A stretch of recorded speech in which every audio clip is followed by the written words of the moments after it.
ওগো আল্লাহ, ওগো মালিক, তুমি ছাড়া তো আমাদের আর কেউ নাই, তুমি ছাড়া তো আমার আর কেউ নাই। আল্লাহ গো, তুমি যদি মাফ না করো কে আমাকে মাফ করবে? তুমি যদি মাফ না করো কে আমাকে মাফ করবে? তুমি যদি আমাকে মাফ করো তাহলে তোমার কোনো দিকে কমবে না, তুমি যদি আমাকে মাফ না করো তোমার কোনো দিকে বাড়বে না।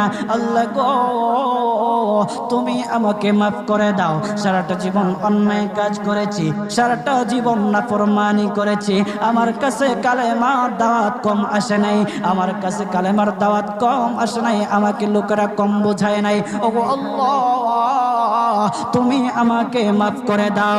মাফ না করলে কোথায় যাব, কার কাছে যাব?